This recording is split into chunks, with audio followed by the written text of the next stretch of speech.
Hi dear students, welcome to G Scientric. Last time हमने Nyquist plot का introduction part finish किया है, concept को जाना है। आज हम चर्चा करेंगे क्वेश्चंस की।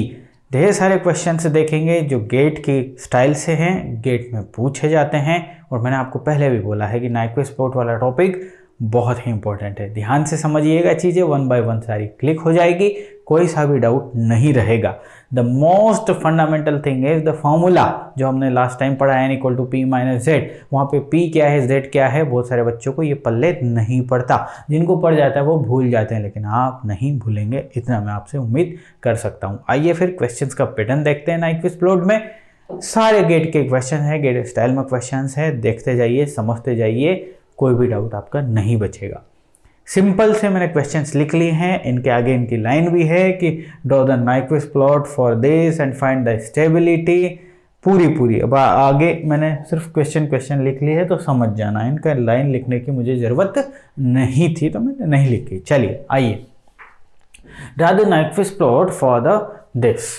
अब पोलर प्लॉट में हमने इसको ड्रॉ किया है ना, तो उसी का हेल्प लूँगा मैं और आगे बढ़ूँगा। मैं बहुत सारी चीज़ें स्किप कर दूँगा, क्योंकि आपको पता है कि this is the crash course format. और क्रैश कोर्स फॉर्मेट में आप सभी जानते हैं, पोलर प्लॉट में हमने क्या देख लिया, हमने ये देख लिया कि सर ये जो है इसका पोलर प्लॉट कैसे ड्रॉ होगा। पोल एट ओरिजिन है, तो आपने देखा था जब भी एक पोल एट ओरिजिन यहाँ से स्टार्ट होता है, 2 पोल होते तो यहाँ से, 3 पोल होते तो यहाँ से स्टार्ट होता है, 0 पोल होते हैं एट ओरिजिन तो यहाँ से स्टार्ट होता है ना। और s+1 का आपने देखा था ना, सिंपल ऐसा है ना। इंटायर जो आपका प्लॉट है वो इधर शिफ्ट हो जाता है। आप ऑलरेडी देख चुके हैं इस बात को। This is the polar plot. अब पोलर प्लॉट में आपने क्या किया, ओमेगा की वैल्यू 0 एंड इनफाइनाइट तक देखी। बट जैसे कि मैंने आपको बताया था कि नाइक्विस्ट प्लॉट जो है वो कंप्लीट एनालिसिस है, कंप्लीट फ्रीक्वेंसी एनालिसिस। इसका मतलब ये हुआ कि अब आप ना सिर्फ ये फ्रीक्वेंसी की बात करें, इसके ऊपर भी तो नाइक्विस्ट प्लॉट को ड्रॉ करना बड़ा आसान है। Once you have drawn the polar plot, आपको कुछ नहीं करना है, इसी इमेज को इधर भी बढ़ा देना है। सेम स्टाइल में इसको बढ़ा देना है और डायरेक्शन यही रहेगी। नाउ एक और चीज़ हमने सीखी थी कि जितने number of pole at origin है इतना एनसर्कलमेंट है। यदि आपका s⁻1 पोल एट ओरिजिन है, मतलब पाई का एनसर्कलमेंट मिलेगा। स्क्वायर यदि है तो 2 पाई का एनसर्कलमेंट देखने को मिलेगा। s³ है मतलब 3 पाई का एनसर्कलमेंट मिलेगा। एनसर्कलमेंट जहाँ भी आपका ये प्लॉट खत्म होता है उसकी क्लॉकवाइज डायरेक्शन में पर्टिकुलर जितना आपको मिल रहा है इतना एनसर्कलमेंट लेना है। जैसे पाई 180 डिग्री मिल रहा है, तो यहाँ से यदि यहाँ आ जाऊँ तो 180 डिग्री पूरा कवर कर दूंगा या नहीं, तो this entire plane will be covered and this is the direction. आ गई बात समझ में? तो this is the pi encirclement, है ना। पाई सर्कलमेंट कंप्लीट हुआ। जहाँ से ये प्लॉट खत्म होगा, पोलर प्लॉट आपने ड्रॉ किया, जहाँ से खत्म होगा उसका ये पाई सर्कलमेंट होगा। s² यदि होता है ना तो 2 बार घूमता है ये, 2 पाई एनसर्कलमेंट करना। s³ होता तो 3 बार अपने को इसको चक्कर को करना पड़ता। तो ये इसका नाइक्विस्ट प्लॉट बनेगा। कहानी सिंपल है, आपको उसका मैग्नीट्यूड फाइंड आउट करना है। एक बार चलो मैं आपके लिए कर देता हूँ। दिस इज नथिंग बट ω² + 1 यहाँ से मैग्नीट्यूड है। सिर्फ और सिर्फ पोलर प्लॉट ड्रॉ करना है। आपको m0 एंड m इनफाइनाइट चाहिए, ठीक है, जो कि आप फाइंड करोगे तो ये इस टाइप से पोलर प्लॉट बनेगा। उसके बाद आप फेस की बात करोगे और फेस जो होगा वो होगा -π/2 - tan इनवर्स ऑफ ओमेगा। तो यहाँ से भी आप φ0 एंड φ∞ प्राप्त करेंगे। उसके बाद कंप्लीट पोलर प्लॉट ड्रॉ करेंगे तो ये इतना बनेगा। नाइक्विस्ट प्लॉट के लिए आपने ये कर दिया। एनसर्कलमेंट है तो मैंने इसको घुमा दिया, ठीक है। ये तो इसका नाइक्विस्ट प्लॉट हो गया, इसमें कोई दिक्कत नहीं। नाउ अब हम इसकी स्टेबिलिटी एनालिसिस करेंगे। तो क्वेश्चन क्या था, draw the Nyquist plot for this and conclude the stability. ये पर्टिकुलर सिस्टम स्टेबल है या नहीं है इसकी हम चर्चा करेंगे। अभी मीनवाइल मैं ये आपके यहाँ से खत्म कर दे रहा हूँ। देखो प्यारे बच्चे, ये सिस्टम स्टेबल है या नहीं है आप डायरेक्ट देख के बता सकते हो। Sir this is the open loop transfer function. मान लो ये स्टेबल होता, कैरेक्टरिस्टिक इक्वेशन से मुझे पता चल जाएगा। कैरेक्टरिस्टिक इक्वेशन जैसे ही बनाओगे आप, वो बनेगी s+1 + 1 = 0। कैरेक्टरिस्टिक इक्वेशन के जो रूट्स हैं वही पोल्स हैं CLTF के। नाउ CLTF के पोल्स यदि पता चल गए तो आप बता सकते हो कि सिस्टम स्टेबल है या नहीं है। So this is not by s square plus s plus 1 is equal to 0। आप इसके रूट्स फाइंड कर लीजिए। दोनों रूट्स जो आएंगे ना वो LHS के आएंगे, नेगेटिव रियल आएंगे, नेगेटिव रियल रूट्स। तो यदि किसी क्लोज लूप कंट्रोल सिस्टम के पोल्स यदि LHS में है, इसका मतलब वो सिस्टम जो है ना वो धाकड़ स्टेबल है। यस और नो, कंप्लीट स्टेबल सिस्टम है। इसके बारे में हम जान के नाइक्विस्ट से ये चीज कैसे होती है जरा देखना। नाइक्विस्ट क्या बोलता, नाइक्विस्ट बोलता है भाई साहब एनसर्कलमेंट देखना है -1 J0 पॉइंट के अक्रॉस। यहां वो पॉइंट है तो यहां से एक लाइन खींच दी। चलिए यहां पे एक है -+J0, this is the point. इसके अक्रॉस एनसर्कलमेंट देखना है। तो इस लाइन को कोई भी कट कर रहा है क्या? नहीं कर रहा है। n की वैल्यू 0 आई भाई साहब, ठीक है। n की वैल्यू 0 मतलब एनसर्कलमेंट क्या है? नहीं है ना। ये जो आपने ग्राफ ड्रॉ किया है, नाइक्विस्ट प्लॉट जो ड्रॉ किया है, ये इसे यदि कट करता तो हम बताते कि n की वैल्यू कितनी है। यस और नो। चलिए सर n की वैल्यू मिल गई। नाउ फॉर्मूला मेरा क्या है? प्रिंसिपल ऑफ आर्ग्यूमेंट बोलते हैं इसको, P plus minus Z plus. P plus क्या था बच्चे? Sir RHS poles of OLTF। OLTF का कोई भी पोल RHS में है क्या? नहीं है। इसकी वैल्यू 0 है, इसकी वैल्यू 0 है, -Z plus. Now Z plus की वैल्यू क्या आई? 0। Z प्लस क्या था? Close loop transfer function poles है ना, poles of CLTF। Poles of CLTF is nothing but Z plus. अब आप बताइए कि यदि CLTF के पोल्स RHS में नहीं है तो सिस्टम क्या है? स्टेबल है। तो यहां से भी हम कंक्लूड कर दिए कि सिस्टम जो है भाई साहब वो स्टेबल है। कैसे किए हम ये बात हम किए नाइक्विस्ट प्लॉट की सहायता से, नाइक्विस्ट प्लॉट के फंडे से। क्लियर है ना कहानी? स्टेबिलिटी कंक्लूड करने की बात आएगी, नाइक्विस्ट प्लॉट से आसानी से कर पाओगे। -1 + J0 पॉइंट के क्रॉस वो आपको एनसर्कलमेंट देखना है। चलो आगे वाले क्वेश्चन में देखो, आओ जरा सब समझोगे मेरी बात को। अब ये हो गया क्वेश्चन। अब अगेन पोलर प्लॉट के लिए सारी कहानी नहीं करूं तो कैसा रहेगा, डायरेक्ट करूं तो कैसा रहेगा? आप बोलोगे कि सर मस्त रहेगा। तो आ जाओ फिर मस्ती करते हैं इधर हम, है ना। क्या बोलेंगे सर S+1 S+2 इसका जो मैं बनाऊंगा तो वो सिस्टम कुछ ऐसा बनेगा, है ना। यस और नो। आपने किया था 1/S+1 का सिर्फ इतना बना था। एक और फाइनाइट पोल यदि 8 हो गई तो एंडिंग डायरेक्शन -90 डिग्री हो जाती है भैया। अब इसकी डायरेक्शन क्या है? यहाँ से स्टार्ट है, इसका पर्टिकुलर मैग्नीट्यूड होगा यहाँ, जिसकी मैं बात नहीं कर रहा हूँ, मैं सिर्फ प्लॉट की बात कर रहा हूँ। And then I will conclude the stability. Sir ये पोलर प्लॉट बना, पोलर प्लॉट की जस्ट मेरा इमेज और ले लो तो पूरा नाइक्विस्ट प्लॉट बन जाएगा जी। ये पूरा नाइक्विस्ट प्लॉट बन जाएगा। ये डायरेक्शन है, ये कंप्लीट फ्रीक्वेंसी एनालिसिस है। कंप्लीट फ्रीक्वेंसी देखो, ये मैपिंग है एक हिसाब से। किस चीज़ की मैपिंग है पता है? मैपिंग है ओमेगा की वैल्यूज, एस की वैल्यूज 0 to इनफाइनाइट और -0 to -इनफाइनाइट। कंप्लीट फ्रीक्वेंसी को यदि आप इस वाले प्लेन में ड्रॉ कर देंगे, S+1 S+2 10, यही हुआ ना। अरे भाई इन पॉइंट्स की मैपिंग करेंगे हम, और कहाँ पे करेंगे? इस वाले प्लेन में, तो हमें ये मिल जाएगा, है ना। अब ये एनसर्कल करेगा किसको जी? सर -1 + J0 को देखना है हमें। सो चलिए जरा आप देखो, this is nothing but -1 + J0 समझ लीजिए, ठीक है। एनसर्कलमेंट देखिए इसके क्रॉस, कुछ भी एनसर्कलमेंट हो रहा है क्या सर? नहीं हो रहा है। सो n की वैल्यू कितनी है जी? 0 है। ओके, फॉर्मूला क्या है? n = P - Z, P plus -Z plus, इसकी वैल्यू है 0। पोल जो कि है RHS का, OLTF का, सर इसकी वैल्यू है 0, Z प्लस। सो Z प्लस = 0। इसका मतलब ये सिस्टम भी स्टेबल सिस्टम हुआ। ये सिस्टम क्या हुआ, स्टेबल। Good point. ओके जी, अब जरा ध्यान से देखो ये वाला क्वेश्चन, ठीक, समझते जाओ ध्यान से।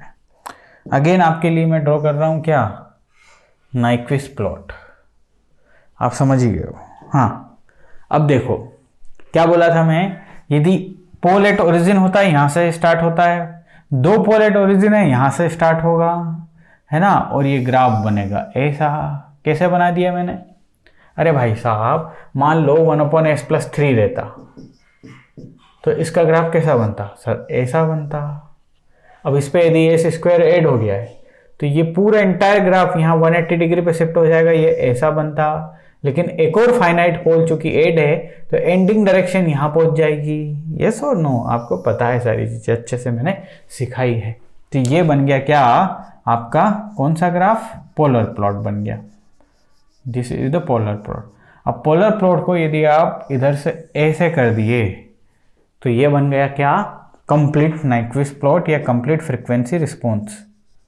ठीक है जी, this is the complete frequency response बन गया जी। आगे बात समझ में, यानी कि ओमेगा इक्वल टू 0 पे जो मैग्नीट्यूड है that is, let me check the camera, या ओके, सो ये ओमेगा इक्वल टू 0 पे इसका मैग्नीट्यूड इनफाइनाइट है, ओमेगा इक्वल टू 0 है, यहाँ पे मैग्नीट्यूड जो है वो इनफाइनाइट है, और जो फेज हो गया वो है -180 डिग्री। ठीक है साहब, -180 डिग्री हो गया, है ना। ये यहाँ चले, यहाँ पे है magnitude 0, omega equal to infinite और फेस एंगल भी 0। आप पोलर प्लॉट ड्रॉ करेंगे तो समझ जाएंगे। अब इसकी स्टेबिलिटी कंक्लूड करते हैं। तो स्टेबिलिटी कंक्लूड करने के लिए मैं बोला कि एक पॉइंट है आपका -1 + j0, वहां से एक लाइन खींच दीजिए, -1 + j0, here is the point, वहां से एक लाइन खींच दिया।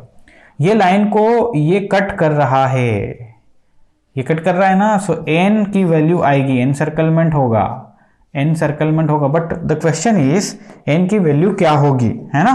चलिए n की वैल्यू क्या होगी, देखो मैंने क्या बताया था, क्लॉकवाइज यदि n सर्कलमेंट है तो -1 वैल्यू है, एक बार कट कर रहा है -1। ये एंटी क्लॉकवाइज होती तो प्लस बोलते, हमने बोला ना n सर्कलमेंट के लिए यदि एंटी क्लॉकवाइज कट हो तो पॉजिटिव लिखेंगे और क्लॉकवाइज हो तो नेगेटिव लिखेंगे। ये हम ऑलरेडी देख चुके हैं।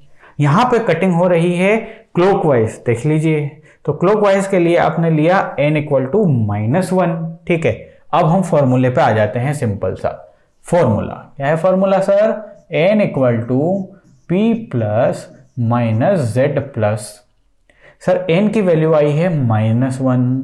कोई भी pole, open loop transfer function का पोल RHS में है क्या, सर नहीं है, -z प्लस, सो z प्लस की वैल्यू आ रही है यहां से 1।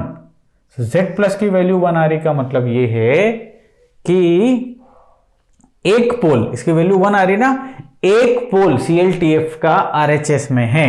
ठीक है, इसका मतलब ये हो गया कि 1 RHS pole 1 RHS pole of CLTF, इसका मतलब ये हुआ, इसका यदि close loop transfer function find करोगे तो इसका मतलब ये हो गया कि सिस्टम अब स्टेबल नहीं है, unstable system, because you know very well, यदि RHS में एक भी पोल हो जाए तो सिस्टम क्या हो जाएगा भाई साहब, अनस्टेबल हो जाएगा। इसकी जानकारी है आपको, समझ गए मेरी बात। ओके, तो यहां से क्या सीखे, सर ये सिस्टम अनस्टेबल होगा, इसको क्रॉस वेरीफाई करें कि ये अनस्टेबल है या नहीं है। सर क्रॉस वेरिफिकेशन के लिए सिंपल सी कैरेक्टरिस्टिक इक्वेशन बनानी है, s² s+3 s+5 + 10 = 0। यहाँ से s², पहले इनका मल्टीप्लाई कर देते हैं, s² + 8s + 15 + 10 = 0। सो ये हो जाएगा s⁴ 8s³ 15s² + 10 = 0। राउथ हर्विट्ज में हमने पढ़ा कि यदि एस की कोई सी भी पावर मिसिंग हो, जैसे कि यहाँ एस की पावर 1 मिसिंग है, तो सिस्टम अनस्टेबल होता है, अनस्टेबल सिस्टम होता है। आगे बात समझ में? तो अब आप सोच रहे हो कि सर इस क्वेश्चन को गेट में क्यों पूछेंगे फिर डायरेक्ट, ये क्वेश्चन तो अराउज हरविड से कर सकता हूँ, ये तो कैसे भी कर सकता हूँ। हाँ बिल्कुल, गेट में क्या होगा कि ये प्लॉट ड्रॉ करके देगा और पूछेगा कि बताओ ये सिस्टम स्टेबल है या नहीं है, तो फिर अपने को नाइक्विस्ट प्लॉट मेथड से कर देना है। ये दिया और वो नहीं दिया तो आप वो फाइंड करोगे उसके बाद ये फाइंड करोगे, ऐसा तो संभव है नहीं। आगे ना बात समझ में? नेक्स्ट वाला देखो, ठीक है। अच्छा, इस क्यूब से मुझे याद आया, यहाँ पे अपने पास पोल एट ओरिजिन 2 हैं, तो मैंने बोला था कि आपको 2 पाई का एनसर्कलमेंट मिलेगा साहब, 2 पाई का एनसर्कलमेंट मिलेगा टोटल। जहां भी प्लॉट खत्म हो, प्लॉट खत्म हो रहा है यहां से आपको ऐसे करके यहां पे वापस लाना है। देखो 2 पाई हो गया कि नहीं, ये पाई और ये 2 pi. So this is the complete Nyquist plot for this question, for this question this is the complete Nyquist. Last इसमें तो मिस नहीं किया, नहीं किया, यहां पे तो ड्रॉ कर ही दिए थे ना, this is the complete. Okay, बहुत बढ़िया। नाउ इसके लिए करते हैं, आ जाओ जल्दी से, इसके लिए कर देते हैं भाई, क्या ही दिक्कत है। चलिए, एस क्यूब है, स्टार्ट कहां से होगा, ये s to the power 1, s to the power 2, s to the power this. Plot जो बनेगा वो इस टाइप का बनेगा भाई साहब, ये इस टाइप का प्लॉट बनेगा आपका, ठीक है। और इसको यदि कंप्लीट नाइक्विस्ट करना है तो यहां भी ऐसा बना दीजिए, डायरेक्शन ये रही, दिस इज द डायरेक्शन। अब 3 पाई का चाहिए क्या आपको, एनसर्कलमेंट। तो जहां से खत्म हो रहा है वहां से करिए आप, क्लॉकवाइज डायरेक्शन में जाइए। ये हो गया 1 पाई, ये 2 पाई और ये 3 पाई, और यहां मिला देना है लास्ट में। आ गई बात समझ में? क्या बोला मैं, जहां से खत्म हो रहा है 1 पाई लिया, 2 पाई लिया और 3 पाई लिया, लास्ट में मिला देना है, पूरा मिला देना है आपको, ये बनेगा। ओ हो कितना प्यारा हो गया। अब इसमें आपको ड्रॉ करना है क्या,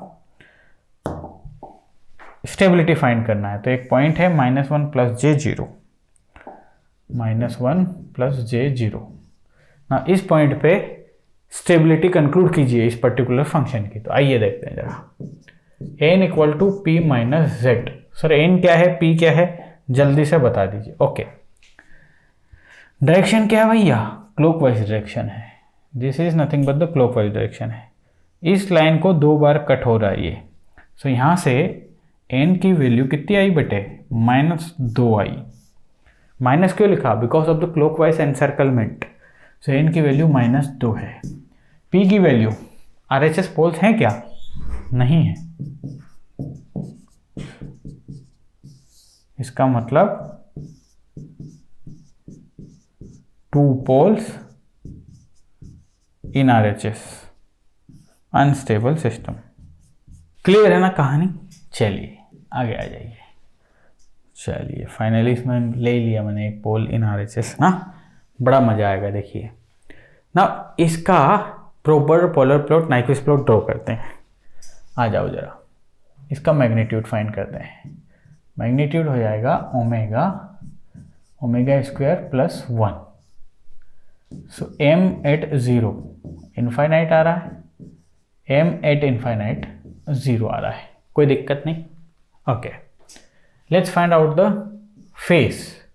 सो फेस फाइंड करते हैं, ये रहा फेस, -90 और s1 - s कौन से क्वाड्रेंट में आता है ये देखो जरा, ठीक है।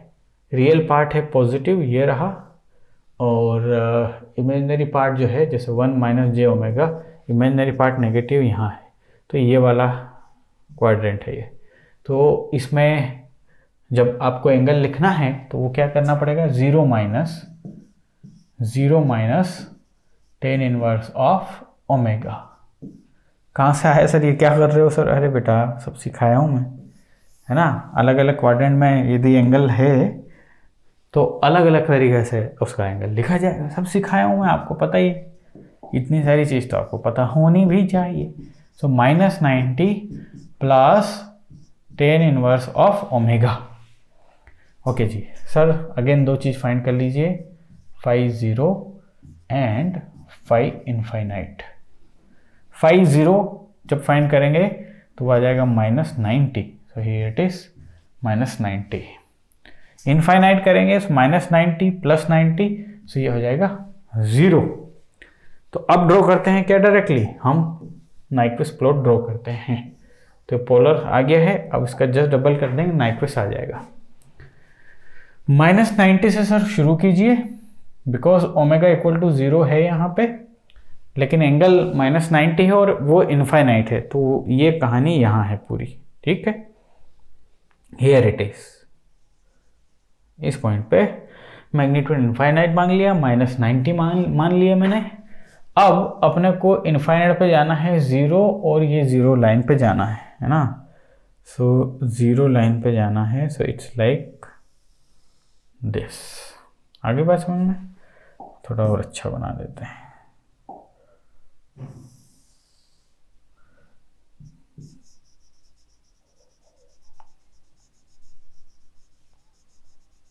ये 0 लाइन है आपकी, यहाँ पे फेस कितना है जी 0, मैग्नीट्यूड कितना है जी 0, और ओमेगा कितना है जी इनफाइनाइट। यहाँ पे ओमेगा कितनी है जी 0, मैग्नीट्यूड कितना है जी इनफाइनाइट, फेस कितना है जी -90। एवरीथिंग नीचिड पिचिड हो गया ना भाई, तो ये मैंने ख़त्म कर दिया, आप समझ गए भावनाओं को, ठीक है।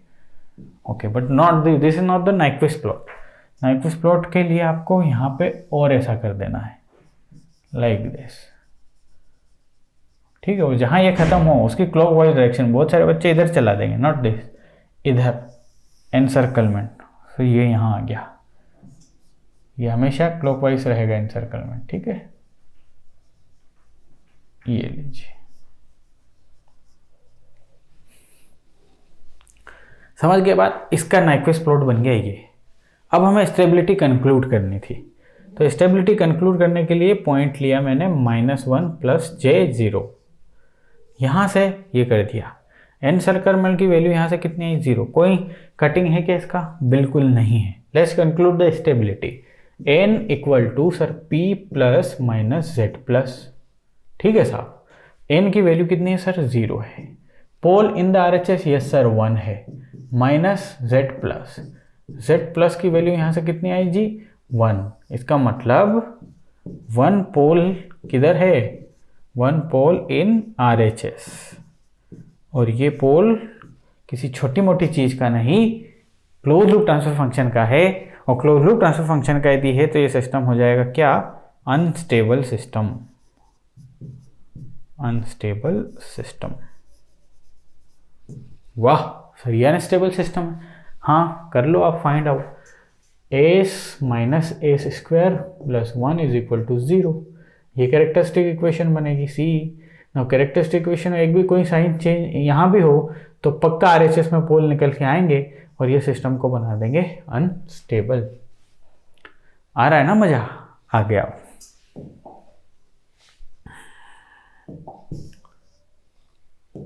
ठीक है, अगेन एक इजी क्वेश्चन मैंने ले लिया। चलो,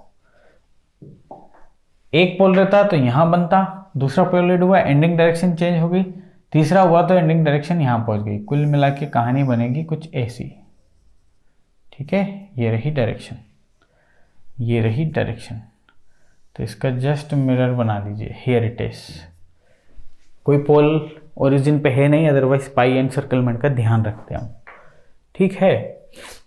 अब यहाँ पे ये वैल्यू निकालनी पड़ेगी क्योंकि ये -1 इसके अंदर है, बाहर है, ये कैसे पता चलेगा।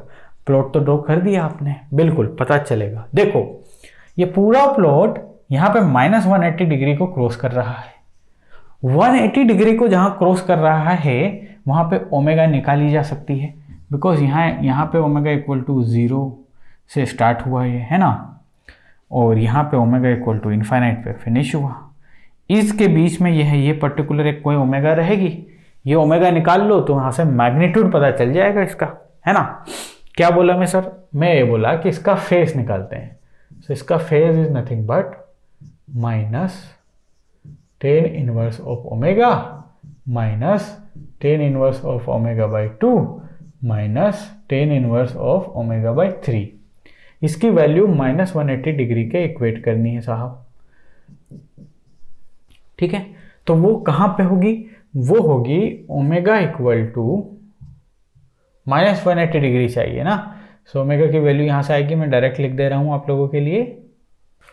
ये वैल्यू आने वाली है √11 रेडियन पर सेकेंड। अब यहाँ पे मैग्नीट्यूड, बिल्कुल मैग्नीट्यूड निकाल सकते हैं। यहाँ पे magnitude is nothing but k divide by omega square plus 1 omega square plus 4 omega square plus 9। ठीक है, ओमेगा की वैल्यू √11 रख दीजिए। सो मैग्नीट्यूड हो जाएगा k डिवाइड बाई 11 प्लस 1 यानी कि 12, 11 प्लस 4 इज इक्वल टू 15 और 11 प्लस 9 इज इक्वल टू 20। तो ये कितना आया भाई साहब? k बाई 60, हाँ 3600 एंड देन 60, या m की वैल्यू k बाई 60। ये पर्टिकुलर वैल्यू आई है k बाई 60।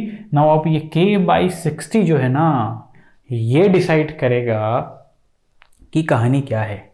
अच्छा, ये जहाँ से शुरू होगा ना, वहाँ पे भी जब मैग्नीट्यूड फाइंड करोगे आप तो वो k बाई 6 आएगा। ध्यान रखना इस चीज़ का, k बाई 6 और यहाँ पे k बाई 60 आएगा। अब दो कंडीशन हो सकती है, या तो -1 प्लस j0 इधर है या पर इधर है। मानते हैं कि -1 प्लस j0 यहाँ पे है। एक लाइन ड्रॉ कर दिया -1 प्लस j0 पे।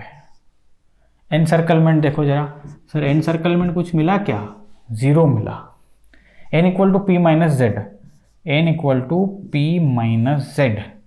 p की वैल्यू है क्या? पोल इन द RHS है क्या? नहीं है, इसकी वैल्यू भी 0 है। z की वैल्यू, z प्लस की वैल्यू 0 आना मतलब स्टेबिलिटी को दर्शाना। यहाँ स्टेबल होगा सिस्टम, बट ये कब पॉसिबल होगा?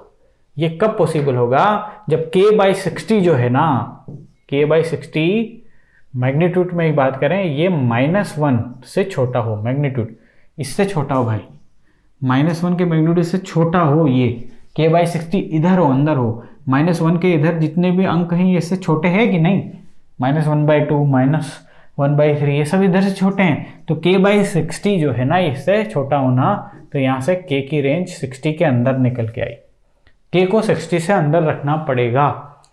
ये तो अपर लिमिट है। लोअर लिमिट निकालने के लिए क्या करना पड़ता है कि इसकी जो मैग्नीट्यूड एट लोअर साइड आया ना, उसको -1 से ग्रेटर रखना पड़ता है। तो यहाँ से value I k is greater then -6। तो रेंज निकल के आ गई कि k की वैल्यू -6 से 60 के बीच में यदि है तो सिस्टम स्टेबल है। नाइक्विस्ट प्लॉट में भी रेंज निकाल के लाते हैं ना, वो रेंज आपने यहाँ भी लेके आ गए। आप लोग समझ गए इतनी बात को? एकदम आसान है ना कहानी। अब दूसरी कंडीशन भी हो सकती थी, और दूसरी कंडीशन ये होती कि ये -1 प्लस j0 यहाँ होता, मान लो फॉर एग्जाम्पल। अब देखते हैं जरा, ये है आपका दिस एंड दिस।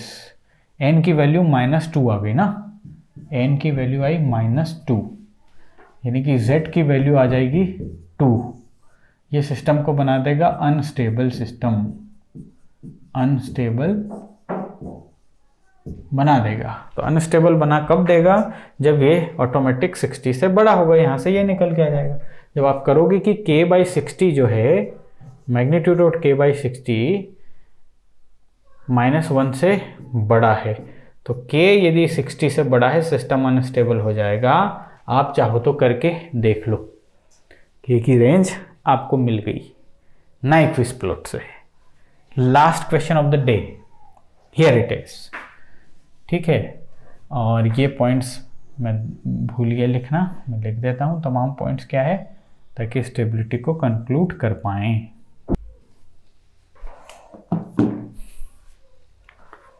ये लिख दिए मैंने पॉइंट्स। ये है -2 के दिस के। अगेन स्टेबिलिटी फाइंड करना है, तो 3 कंडीशन है आपके पास। क्या क्या कंडीशन है? या तो आपका पॉइंट यहाँ हो सकता है, या इसके बीच में हो सकता है, या यहाँ हो सकता है। ठीक है, वर्ड्स पे भी हो सकता है, यहाँ भी हो सकता है, यहाँ भी हो सकता है, यहाँ भी हो सकता है, बट अपन इन बिटवीन का समझ जाएंगे तो ये भी सब समझ में आ जाएगा। ठीक है, पहली कंडीशन को देखते हैं। पहले -0.2 के यानी कि इसके अंदर है सपोज, यानी कि 0.2 के इज ग्रेटर देन 1, मैग्नीट्यूड की बात करेंगे तो यही निकल के आएगा, के इज ग्रेटर देन 5 निकल के आएगा यहाँ से। के यदि ग्रेटर देन 5 है तो उस कंडीशन में क्या होगी, एनसर्कलमेंट, ये हो गया 1 और ये हो गया 2, दोनों है दिस। एन की वैल्यू है यहाँ पे -2,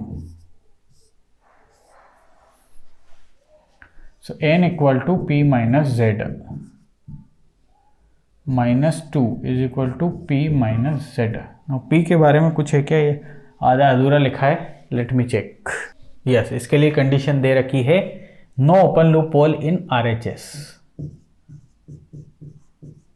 no open loop pole in RHS, ये कंडीशन दे रखी है। इसकी वैल्यू 0 है। z इक्वल टू यदि 2 आ रहा है, इसका मतलब ये रेंज जो है ना अनस्टेबल के लिए है। ये यहाँ पे यदि करोगे आप इस टाइप से तो ये अनस्टेबल सिस्टम होगा फॉर श्योर। ओके, यदि आप इस पॉइंट पे देखते हो तो ये anti clockwise encirclement, this clockwise encirclement, n की वैल्यू हो जाएगी -1 + 1 इज इक्वल टू 0। यहाँ पे सिस्टम स्टेबल होगा, यहाँ सिस्टम स्टेबल होगा, लेकिन ये कंडीशन कब होगी, जब 2k is greater than 1। Am I right, k greater than 0.5, k greater than 0.5। Okay, तो यहाँ से कंडीशन क्या बनी कि k जो है ना वो ग्रेटर देन 0.5 तो होना चाहिए, बट उसको लेस देन 5 होना पड़ेगा, क्योंकि ऑलरेडी आप कर चुके। k से यदि बड़ा, 5 से यदि बड़ा हो गया k तो अनस्टेबल सिस्टम बन जाए। तो दूसरे से ये रेंज निकल के आ गई। और तीसरा बोल रहा है, मान लो ये यहाँ है तो -8k वाले में, तो ये दोनों क्लॉकवाइज सर्कलमेंट, n की वैल्यू आ गई -2, सो यहाँ से भी अनस्टेबल सिस्टम आएगा। आगे बस में, और यहाँ से यदि आप अनस्टेबल सिस्टम आ रहा है मतलब 8k should be greater than 1, यहाँ कंडीशन है, k should be greater than 1/8। ठीक है, तो ये आपकी पूरी कहानी हो गई एनालिसिस करने की। अगली क्लास में कुछ और गेट के क्वेश्चंस लेंगे हम, और उसके बाद नाइक्विस्ट प्लॉट को बाइंड अप करेंगे। नाइक्विस्ट प्लॉट में सबसे इंपॉर्टेंट चीज़ गेन मार्जिन, फेस मार्जिन से चीज़ें पूछी जाएंगी, अगली क्लास में डिस्कशन करेंगे।